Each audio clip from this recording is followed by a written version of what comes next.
नमस्कार, जय हिंद। स्वागत है आप सबका द नॉलेज गुरु में। दोस्तों, एक समय था जब भारत को मदद की जरूरत होती थी या पड़ोसी देशों से परेशानी होती थी तो भारत दूसरे देशों के पास जाता था। भारत की कंडीशन ऐसी थी कि हमारा पड़ोसी देश पाकिस्तान, जो हमसे कमजोर है, उसके सताए जाने पर भी भारत अमेरिका के पास जाता था। लेकिन आज ऐसा नहीं है।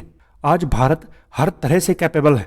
आज हमारा देश पाकिस्तान को तो मुंह तोड़ जवाब देता ही है, बल्कि चीन के सामने भी मजबूती से सीना ताने खड़ा है। भारत मुश्किल में दूसरे देशों की सहायता करने में भी पीछे नहीं हटता।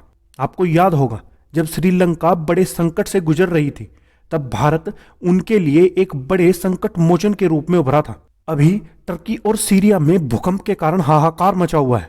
बहुत से लोगों ने अपनी जान गंवाई है और प्रॉपर्टी को भी भारी नुकसान हुआ है।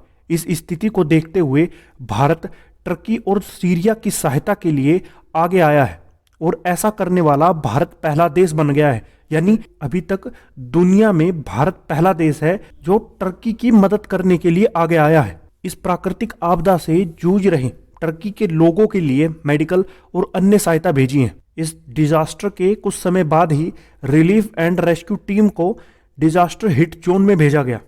डिजास्टर हिट जोन का मतलब है ऐसा एरिया या क्षेत्र जहां भूकंप से नुकसान पहुंचा हो, और साथ ही एक एयरक्राफ्ट जिसमें रिलीफ मटेरियल और मेडिसिन थी, उस एयरक्राफ्ट को ऑपरेशन दोस्त के तहत सीरिया भेजा गया।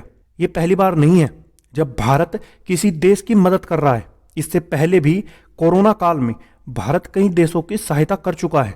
भारत ने उस समय भी कई ऑपरेशंस चलाए थे, जिसमें से कुछ पानी के रास्ते और कुछ हवाई ऑपरेशंस थे, ताकि पीड़ित देशों को जल्द से जल्द सहायता सामग्री पहुंचाई जा सके।